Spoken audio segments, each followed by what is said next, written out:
Boa tarde a todos, começando mais uma lição da nossa EBD, a lição 12, a última, Exaltação ao Amor da Família, uma única lição para tratar do livro de Cântico dos Cânticos, que é um livro curto. Acredito que vocês já tenham lido esse livro durante a semana. O nosso tema dessa semana é justamente em cima desse livro. Então, como nós podemos definir, e entender o contexto de Cântico dos Cânticos? Cântico dos Cânticos é uma coleção de poemas musicalizados que tem como tema principal o amor. Então, vocês se lembram lá da nossa primeira aula, quando a gente foi fazer a introdução aos livros poéticos, que nós destacamos dois pontos pelos quais esses livros são chamados de poéticos. Número um é o ponto estético. Então, vocês vão ver que nesse livro especificamente, nós temos um formato de poesia e essa poesia, ela de certa forma tem coros e refrões, né? O que caracteriza, é uma característica mais típica da música. Filosoficamente, né, a gente tem como tema principal desse livro o amor, certo? Então, a figura do amor, ela aparece durante todo o livro de Cântico dos Cânticos, ou Cantares em algumas bíblias. Como é que o livro de Cântico dos Cânticos ele pode ser interpretado? Existem três interpretações possíveis. Duas delas vão ser alegóricas e uma delas vai ser literal.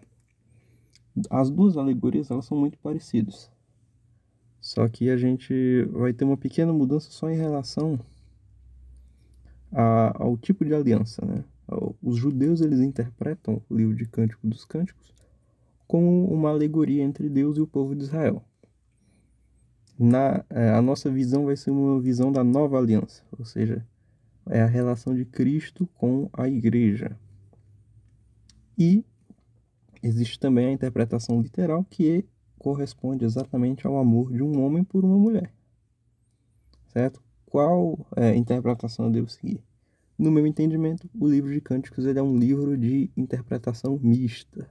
Certo? Em alguns pontos a gente vai poder fazer essa alegoria entre Cristo e a igreja, vai fazer sentido, mas na maior parte do livro, né, em alguns trechos específicos, fazer essas alegorias não vai ser possível, porque notoriamente o texto ele vai estar tratando de uma relação literal entre homem e mulher.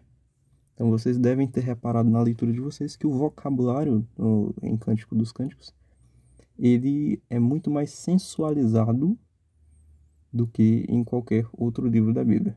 Então existem partes que vão descrever o corpo da mulher e realmente não tem como a gente fazer uma alegoria em cima disso. Então, o que prova que nesses trechos especificamente e ao longo da leitura, o livro ele trata de uma relação conjugal entre homem e mulher. Certo? Então, por que falar de amor? Porque um livro na Bíblia que fala especificamente de amor. Porque o amor, como a gente sabe, hoje em dia ele adquiriu, né, um conceito um tanto estranho, um conceito um tanto humanístico, né? E nós precisamos sempre estar refletindo acerca do que é o amor bíblico. Muitas pessoas pegam, né, o texto de 1 Coríntios 13 e distorcem para falar acerca do amor, né? E nós vemos que o parâmetro bíblico ele não necessariamente segue aquilo que as pessoas dizem que é o amor hoje em dia. Mas, voltando à questão inicial, né? Se trata de uma relação conjugal entre homem e mulher, nós, como jovens, não somos, a maioria não é casado ainda. Né? Então, o que nós podemos aprender com o livro de Cânticos, já que nós não somos casados? Na nossa sociedade existe o conceito de namoro, né? O conceito de que não existe na Bíblia, mas ele é a maneira como a nossa sociedade prepara os jovens para um casamento. Então, existem princípios de casamento que, para ser seguidos, eles não precisam necessariamente que você esteja casado para que eles sejam seguidos. Então, visto que o namoro é uma preparação para o casamento e ele aponta para ele no final das contas, existem princípios que precisam ser seguidos e que nós vamos estudar ao longo do livro de Cânticos. Certo? Não entraremos na questão muito intimista da sexualidade, porque essa é uma questão própria do casamento. Então a gente vai ver a questão do relacionamento, mas no nível dos solteiros. Então, quais são os princípios de relacionamento que nós temos expressos em Cântico dos Cânticos? A heterossexualidade, a fidelidade, o prazer e o cuidado. Então, começando pela heterossexualidade, se vocês leram durante a semana, vocês viram aqui no capítulo 1, os personagens do livro eles são chamados de amado e amada. Então, esse é o primeiro princípio básico de um relacionamento à luz da Bíblia.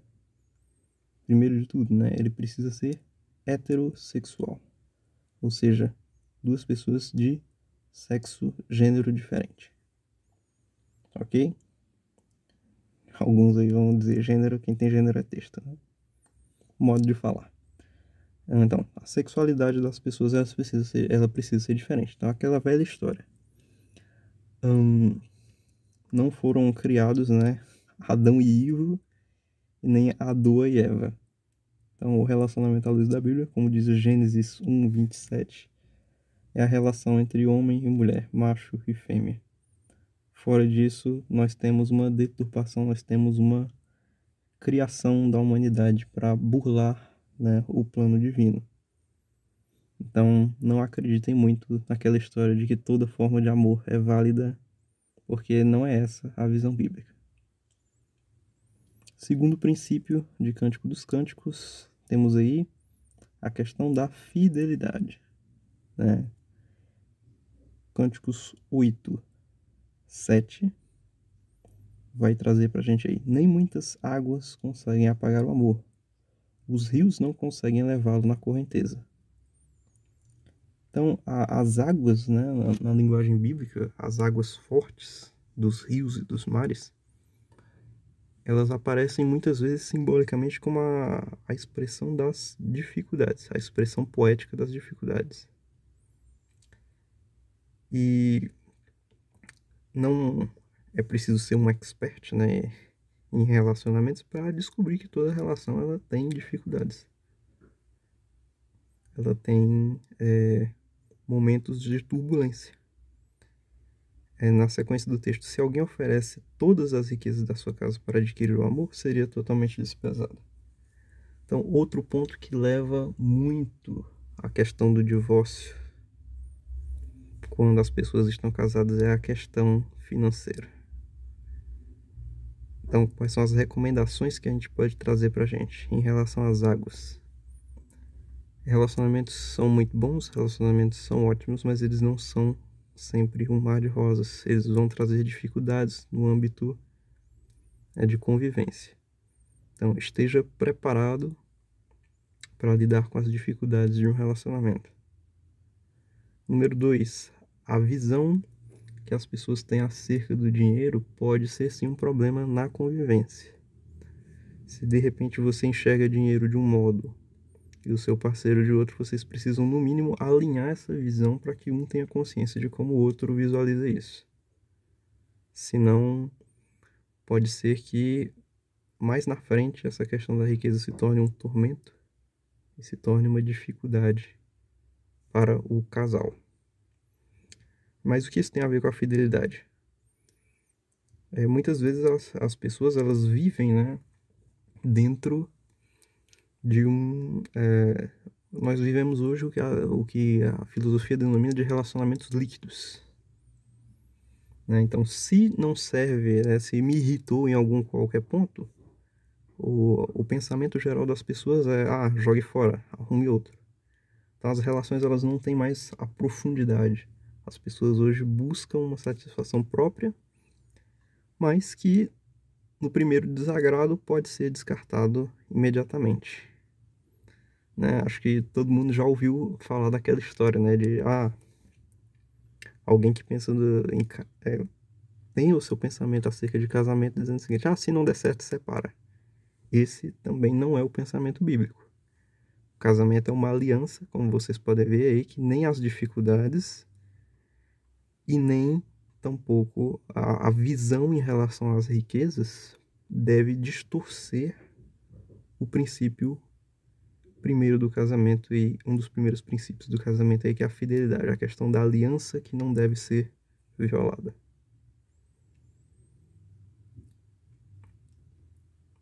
Terceiro ponto a ser abordado aí, prazer. Entrei em meu jardim, minha irmã, minha noiva, ajuntei a minha mirra com as minhas especiarias, comi o meu favo e o meu mel, bebi o meu vinho e o meu leite. Como amigos, bebam e embriaguem-se, ó amados. Na linguagem figurada, né, de Cântico dos Cânticos, visivelmente essa parte aí é como a esposa fala em alguns capítulos anteriores, que ela é um jardim fechado, né? Essa figura de linguagem, entrei no meu jardim, quer dizer notoriamente que, nesse caso, a relação ela foi consumada no âmbito carnal. Então, o que isso tem a ver com a relação em relação a namoro? Já que nós entendemos que os namoros eles não têm o mesmo direito sobre o corpo que um casado tem. Sabemos o limite até onde o prazer, né, de um relacionamento no nível dos solteiros ainda pode ir. O prazer máximo que um solteiro pode obter, de repente, é um beijo. Né? E algumas pessoas, algumas linhas, né, acreditam que todo namoro cristão ele precisa ser fundamentado na base da corte. As pessoas divergem sobre isso. Particularmente, eu vejo que o cristão ele tem o Espírito Santo, e o Espírito Santo ele guia as pessoas a ter a ter o domínio próprio. Então elas não podem ser escravizadas pela questão do prazer. Porém, como nós fizemos inclusive o estudo ontem, né, existem pecados que têm um poder de escravidão maior do que outros, em relação principalmente à sexualidade. Então, se o casal ele vê que essa questão do beijo ela provoca e deixa eles em uma situação complicada em relação à carnalidade, então é melhor que eles evitem, certo? Mas não baixando um decreto, não dizendo que a palavra final é minha, certo? Mas existem essas duas vertentes de pensamento. Há pessoas que vão dizer que um beijo é proibido, há pessoas que vão dizer que não. Eu creio que o relacionamento ele precisa dar prazer para os dois, mas sabendo que esse prazer ele segue um princípio, ele segue uma linha. Nós não somos deixados à toa para fazer o que nós bem entendemos e, como o princípio bíblico diz, né, o corpo da esposa é para o marido e do marido para a esposa. Então, prazer sexual, nesse caso, somente após o casamento. E o quarto ponto é a questão do cuidado. O meu amado é meu, eu sou dele e ele pastoreia entre os lírios. Pastorear, né, essa imagem, né, que nós temos justamente do pastor que cuida das ovelhas, o pastor que dá a vida pelas ovelhas. Lá em Efésios, quando nós falamos de casamento também, falamos de uma submissão feminina, é claro, mas falamos de uma submissão masculina também.